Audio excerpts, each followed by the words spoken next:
Dr. Fry, quickly. When you come at the very end, everybody said everything in 6 different ways, and you don't even know what you're going to say. But I just wanted to say something. I feel that everyone has said here that cannabis is bad for you. Well, sure, but it's no worse for you than alcohol and cigarettes. So let's put that into perspective. So for me, the biggest issue about cannabis currently is that it is prohibited and that there is organized crime, which we see have always occurred where there is prohibition.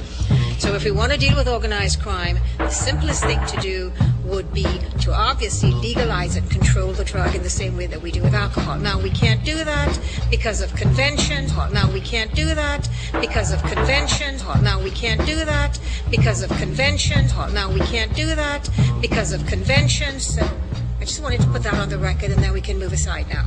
Okay, but I had some concerns about the issues with regard to cultivation, but I think Derek Lee and Richard Masseau have an amendment that I would probably support, because I think it's important to take away the business from organized crime if you're going to deal with simple possession in a particular way and allow for certain amounts of cultivation. So I agree with that. I think some people have talked about the issues that do concern me, and that is about impairment. I don't know why we're getting hung up on whether or not we would have different sanctions for being impaired under cannabis or being impaired under anything else. Everyone talks about alcohol and other drugs. Alcohol is a drug. So let's not say alcohol and drugs. Alcohol is a drug. So let's put that on the table as well. If we deal with alcohol or any other impairment, how do you know somebody's impaired? They're driving erratically, or when you get them out, you get them to walk in a line, you do all those little physical tests, and you know that they're impaired. At the end of the day, it doesn't really matter what they're impaired, what impaired them.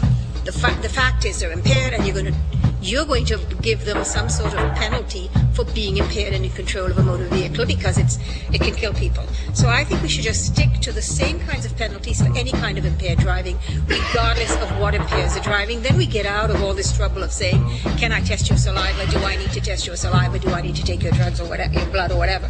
So I think that we should just deal with impaired driving in the same way we deal with all impaired driving. The Senate committee concludes that there is no convincing evidence that smoking pot leads to using harder drugs. It says marijuana use does not induce users to commit other crimes or engage in risky activities such as driving more quickly. The Senate also found that 1 in every 3 Canadian kids aged 15 and 16 has smoked at least once in the past month, and that 1.5 million Canadians have a criminal record because of what the Senate calls simple possession. Well, Kevin, the idea of making the penalty for pot possession similar to a speeding ticket is one that's been kicking around here on Parliament Hill for several months. But today, the Justice Minister let slip he is planning on proceeding much faster than anybody thought. A Liberal-dominated committee is going to unveil a report this Thursday on how to do that, and we've got the details for you right now. They've been on the books for most of a century, but Canada's criminal prohibitions on marijuana and hashish could soon be up in smoke. A special Commons committee will this week recommend possession of up to 30 grams of pot be decriminalized. That's an amount equivalent to 50 or more joints, 5 times what's allowed in the Netherlands, where pot was decriminalized decades ago. There. But according to a Statistics Canada report released today, the number of cannabis offenses has nearly doubled over the past decade. Marijuana now accounts for 3/4 of all drug offenses. Last year, there were 70,000 cannabis offenses in Canada. More than 2/3 of those were for possession. Last week, the British government announced pot smokers would no longer face criminal charges. I would also like to suggest that for repeat offenses, we deal with repeat offenses in the same way that we deal with all repeat offenses.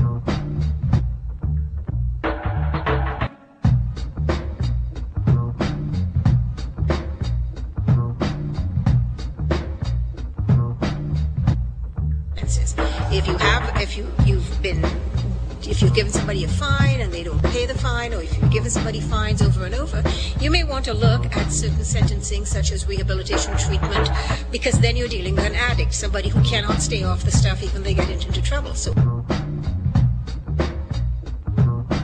you may want to look at what you deal with that person, which would be treatment and rehabilitation and socialization, etc.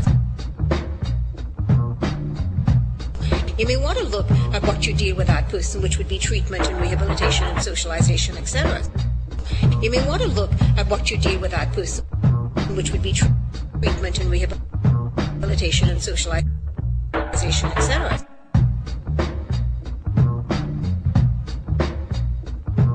So I don't know that we should get hung up on all of these repeat offenders.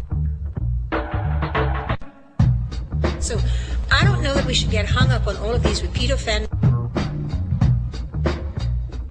So I don't know that we should get hung up on all of these repeat offenders.